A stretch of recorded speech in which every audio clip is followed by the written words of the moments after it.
Welcome to K-Catalog.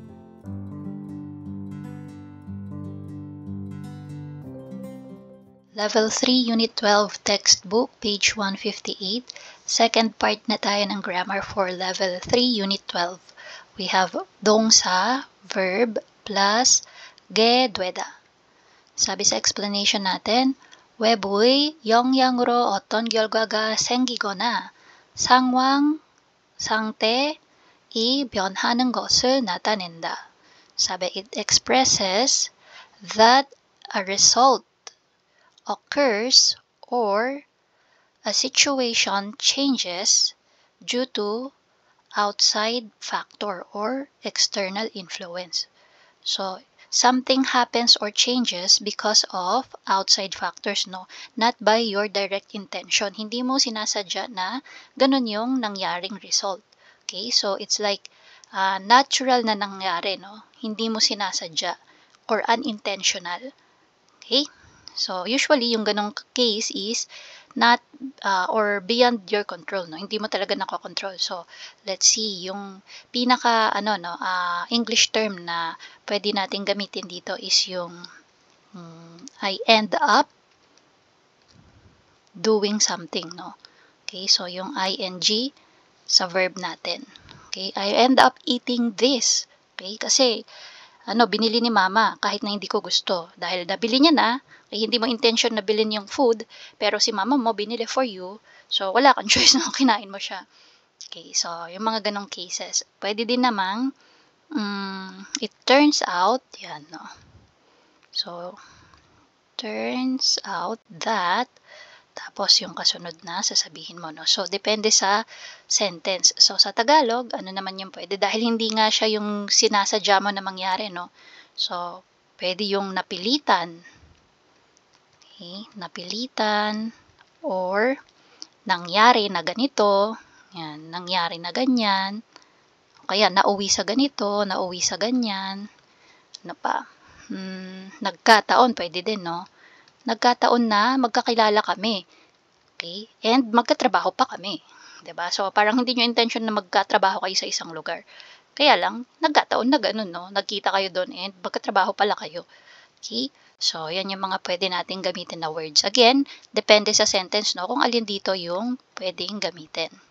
So, again, yung pinaka-point niya is, yung result or yung nangyaring changes is hindi mo intentional na ginusto. Yan. So, tingnan natin example. So, si Maricel, sabi niya, 두 분은 처음에 어떻게 만나셨어요? Sabi niya, sa una, paano kayo nagkakilala? So, dubon, ibig sabihin, yung dalawang tao, no? So, parang ito si Maricel, tapos tinatanong niya, paano kayo nagkakilalang dalawa? Okay, so, ayan. Sweet-sweetan sila, no? Kikilig sila kasi, nagkukwentuhan sila ng love life kineme. Okay, so sumagot si Kim Young-wook. 친한 친구 소개로 만나게 됐어요. Sabi niya, inintroduce daw nung kaibigan niya, no? So, kung sino man dito sa dalawa na to ang inintroduce nung kaibigan sa isa. At nangyari na sila'y nag-date na, no? So, parang doon na sila nag-start na mag-date. 만나게 됐어. So, ibig sabihin niya, nagtuloy-tuloy na yung pagkikita nila. Okay, so next. 사비 니가 제이슨 씨, 왜 짐을 싸고 있어요? 이사 가요? Jason, why are you packing? Are you moving? Sabi niya, ba't ka nagbabalot? Lilipat ka ba? Sagot si Jason, 네, 사고 좋은 집을 구해서 이사 가게 됐어요. Niya, yes, I found a cheap and nice house, kaya lilipat na ako.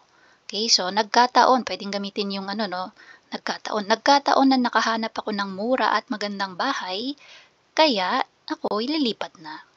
Okay, so next. 장사가 안 돼서 가게 문을 닫게 되었다.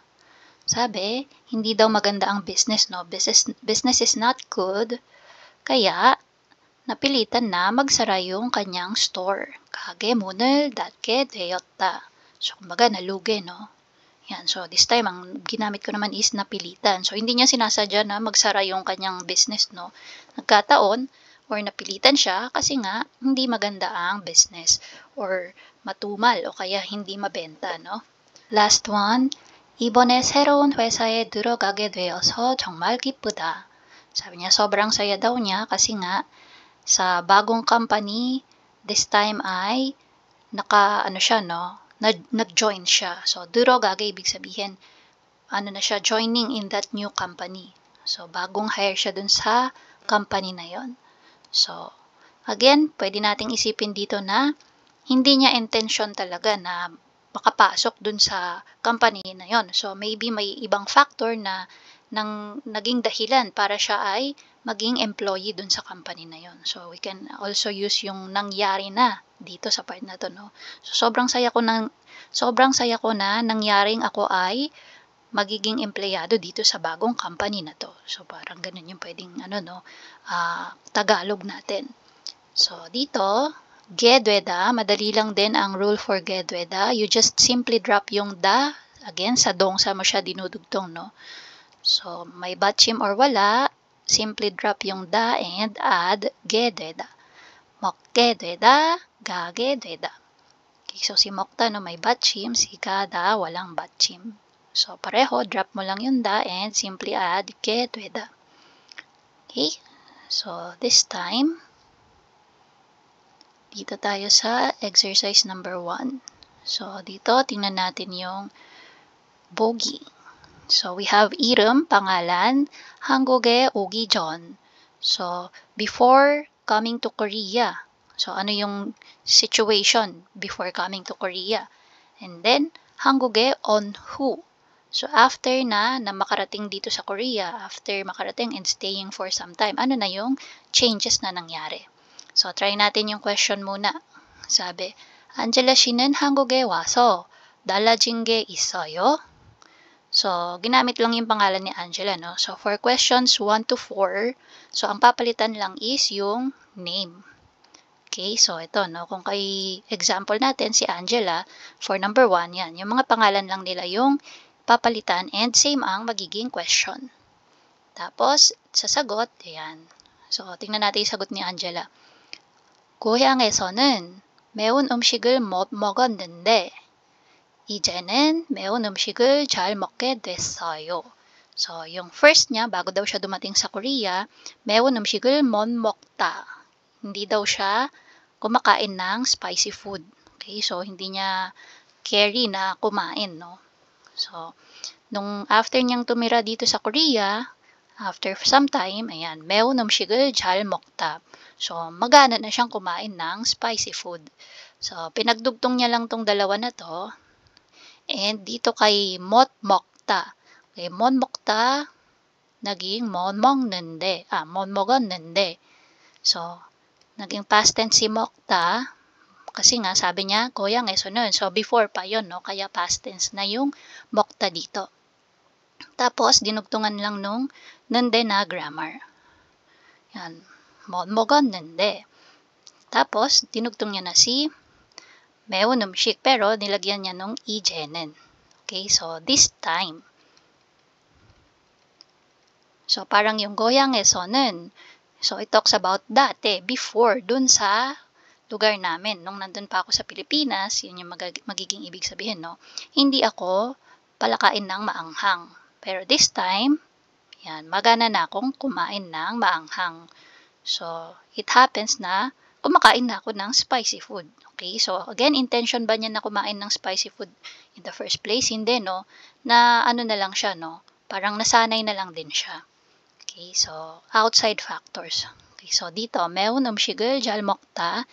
Kay 잘 먹다, dito niya dinugtong si ke, and then 되다 naging 됐어요. Okay, so gagayahin lang natin yung format ng example.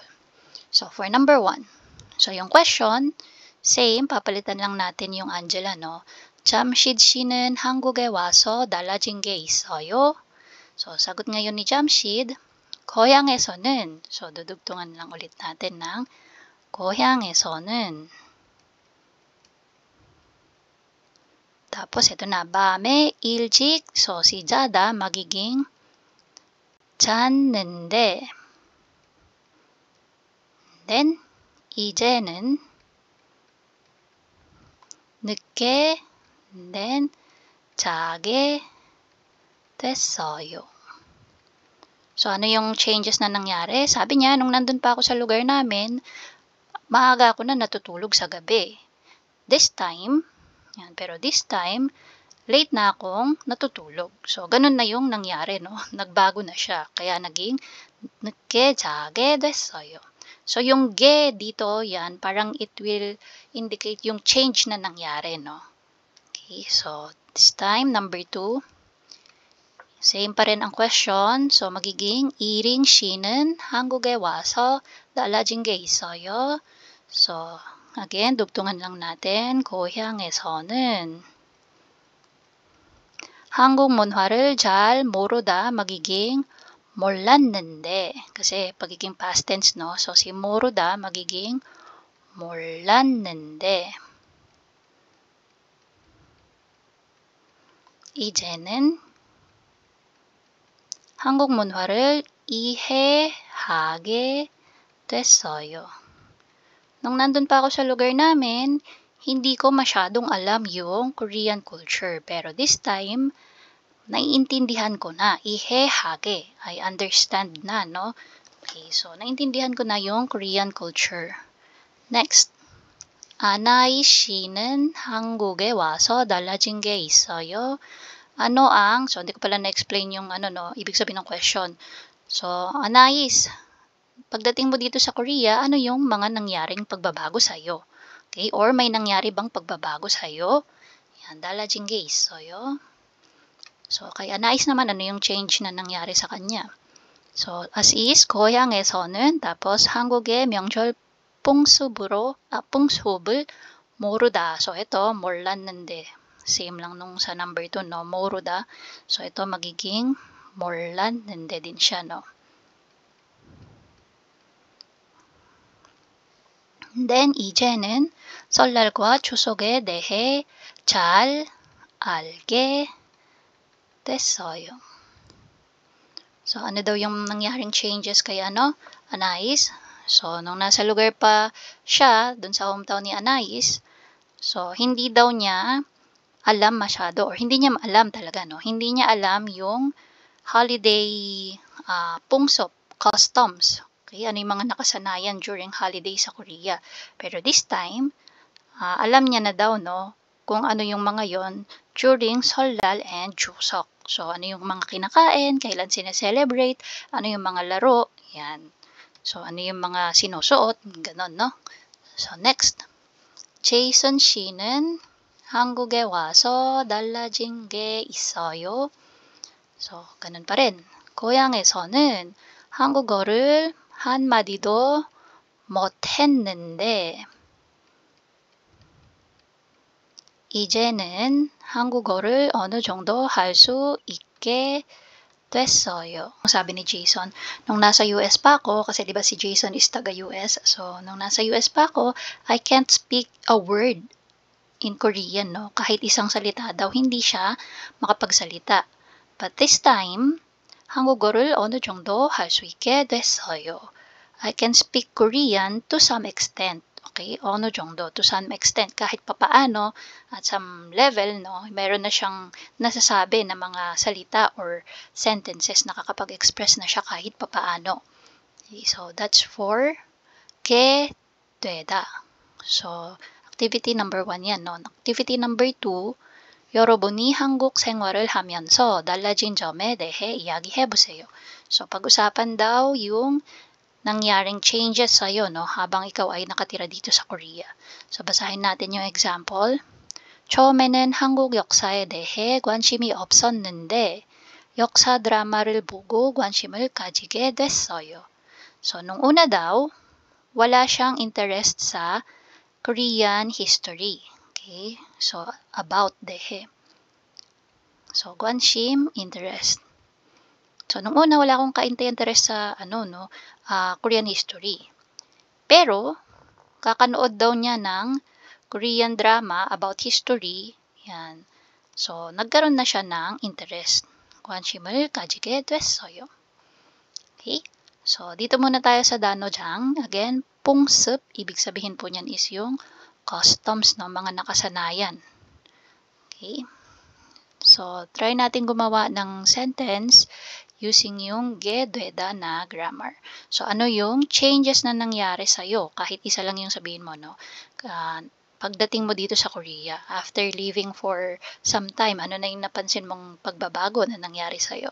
Sige ako, example ko, nung dumating or bago ako dumating sa Korea, nung nasa Pilipinas pa ako, hindi ako mainom ng black coffee, yung as in walang sugar, no? Always mixed coffee o kaya kung black man, syempre may asukal. Hindi ko kayang uminom ng walang asukal. Pero after some time, ang iniinom ko na palagi is Americano, no? So, black coffee lang. So, 처음에는, so gagayahin lang natin yung format niya para di tayo mahirapan. So, mix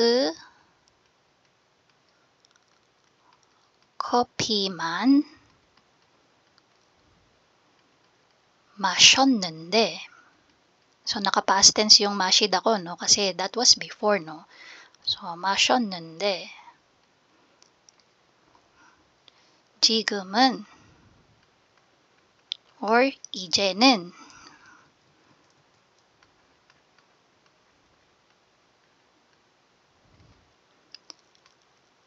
아메리카노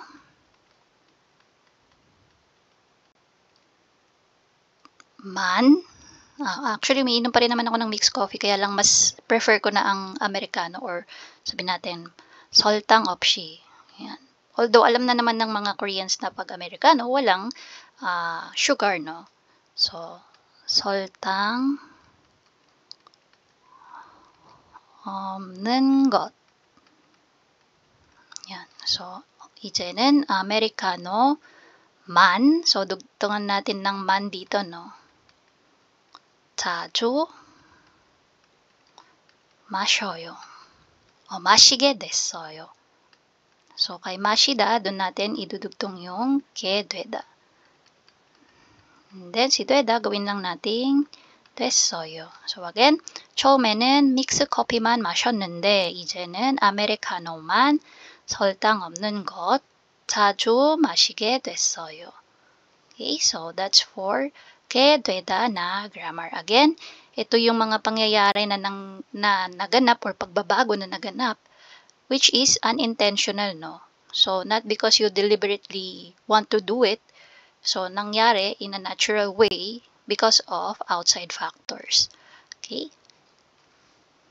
And that's it. If you find this video helpful, please hit the like, share, and subscribe button.